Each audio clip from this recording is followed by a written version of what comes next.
Esses jovens se meteram no lugar errado e agora precisam lutar para não virar alimento, pois hoje eu vou te contar duas histórias da série Creepshow, e eu sou a F, o estranho e feio. Então vamos recapitular. Nossa primeira história do dia se chama Abelha Rainha e começa com 3 jovens na loucuragem e eles estão assistindo Regina, que é uma grande cantora, e eles começam a brigar para saber quem era fã número 1 dela, e Jéssica começa a brigar com Raíssa falando que provaria que era fã número 1, e enquanto isso John só estava acendendo seu brinquedo porque na cabeça dele ele só queria pegar uma das duas, que tudo já estava certo. O problema é que a mãe da Raíssa aparece e eles precisam fingir que são jovens normais ou poderia dar muito ruim. E se você acha que não pode ficar pior, é porque você não os conhece, porque a cantora Regina estava grávida e fechou uma ala do hospital para ter filhos, e eles têm a ideia de invadir o hospital para conseguir gravar e postar. E assim eles poderiam provar que são os fãs número 1, e na cabeça de qualquer um isso parece burrice, mas como estamos falando de jovens mequetrefes, eles ficam animados e pretendiam vender essas imagens, e durante o caminho todas as rádios estão divulgando o nascimento do filho da rainha do pop, então seria um grande acontecimento. Chegando no local está cheio de câmeras, mas eles são mequetrefes e conseguem passar pelas câmeras, e como o pai da Raíssa trabalhava no hospital, ela pega o cartão para ter acesso. Já avisei que vai dar merda isso.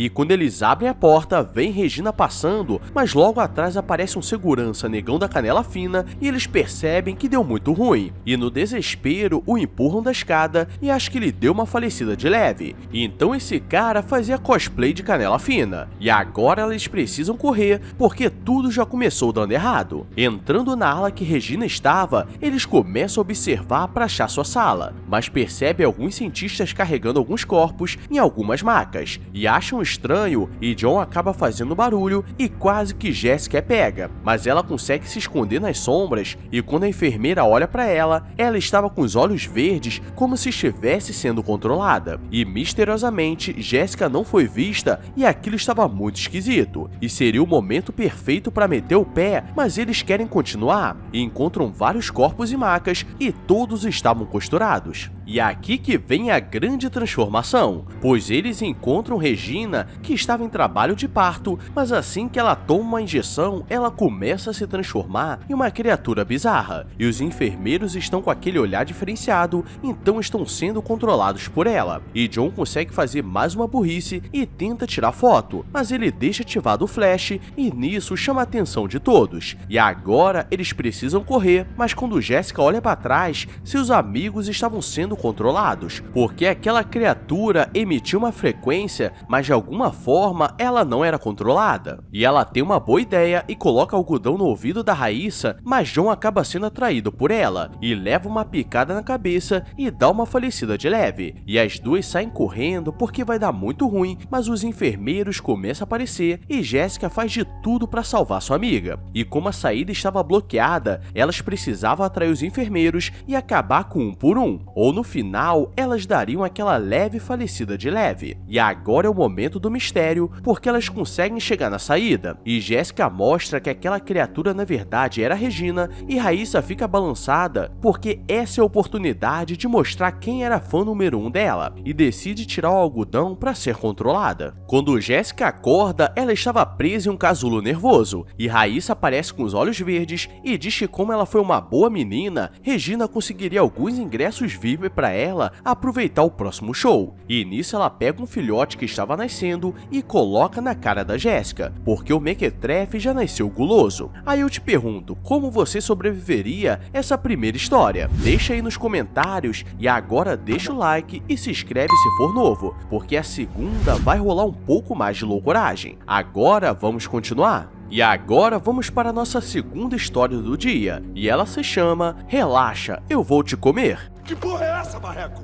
E recomendo ter estômago forte, porque essa vai ser tensa. E começa com Streak na prisão, e em sua cela havia um buraco secreto na parede, e lá dentro havia uma aranha que ele gostava de conversar. O problema é que ela é maior do que você imagina, e como ele não quer falar pra ninguém, ele finge que guardava seus livros ali, pra ninguém olhar dentro. E agora ele é chamado para sua audiência de custódia, e vamos entender o que estava por vir. Os agentes começam a dizer que ele só estava preso porque faleceu uma pessoa, e ele diz que ele não cometeu um crime porque antes ele era farmacêutico e sabia usar os medicamentos, e ele fez aquilo porque sua mãe estava com câncer terminal e não falava e nem se mexia, e ele percebeu que a melhor coisa que poderia fazer seria acabar com o sofrimento dela, e analisando os relatórios, ele poderia ser livre, mas um dos guardas mandou um outro relatório falando que ele teve um confronto com outro preso e por trabalhar na área médica do local, tentou envenenar o outro, mas Strick sabe que não fez aquilo porque ele não tinha problemas com ninguém, e o guarda estava olhando para a cara dele rindo, e aqui entendemos o porquê, pois ele é careca e sabemos que um homem que perdeu o cabelo não tem mais nada a perder, então ele tinha que fazer outras pessoas perderem no lugar dele. Ele é levado de volta à cela e o guarda diz que faria da vida dele um inferno pelo que ele fez com a própria mãe, e alguns detentos estavam esperando porque queriam que ele fizesse os tóxicos diferenciados para vender por ali, e ele diz que nunca fez, mas o guarda diz que é melhor ele aprender ou então os outros prisioneiros vão fazer algumas brincadeiras diferenciadas com ele. Stricker volta para sua cela e começa a brincar com suas aranhas, porque elas eram suas únicas amigas, e aparece o guarda William, que era um canela fina do bem, e diz que estava de olho em tudo e sabe que ele era diferente, e diz que estava estudando sobre as aranhas, e nesse meio tempo dentro da prisão, ele conseguiu escrever 3 artigos científicos, e você aí não consegue terminar seu TCC da faculdade. Eita porra.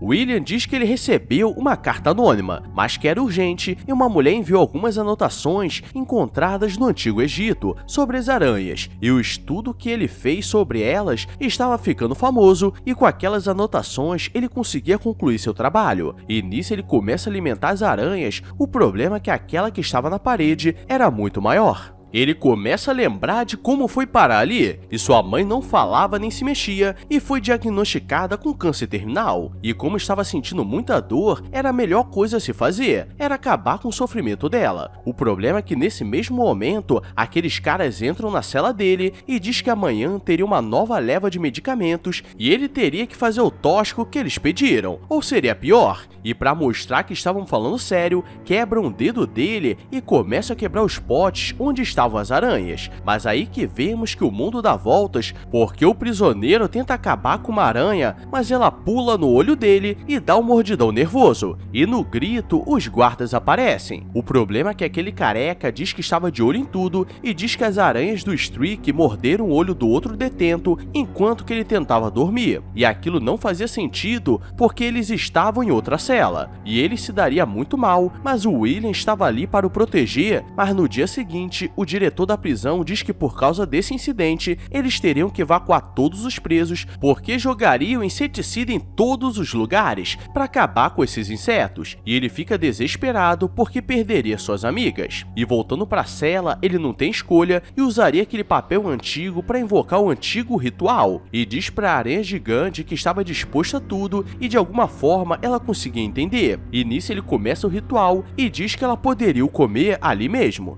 Eu vou comer teu cu. Meu cu não, você não vai. E durante a noite, o guarda careca aparece para dar uma zoada com ele, mas não tinha ninguém na cela. E ele começa a ser preso por várias teias e aquela aranha nervosa aparece, mas agora ela estava diferente, porque a cabeça do Stricker estava presa nela. E no dia seguinte, quando vão olhar, Stricker sumiu e só encontraram a cabeça do guarda, porque ele pagou por tudo que fez. E podemos aprender 2 coisas aqui. Primeiro, que ser o Homem-Aranha na vida real nem sempre é uma boa ideia, e se você é careca, procura ajuda médica, ou vai ser igual esse cara daí, e sua vida está ferrada. Então deixa o like, porque a cada curtida nesse vídeo vai nascer um fio de cabelo em você. Confia. Agora vou nessa, obrigado a todos e fui! I walk a lonely road, the only one that I have ever known. Don't know where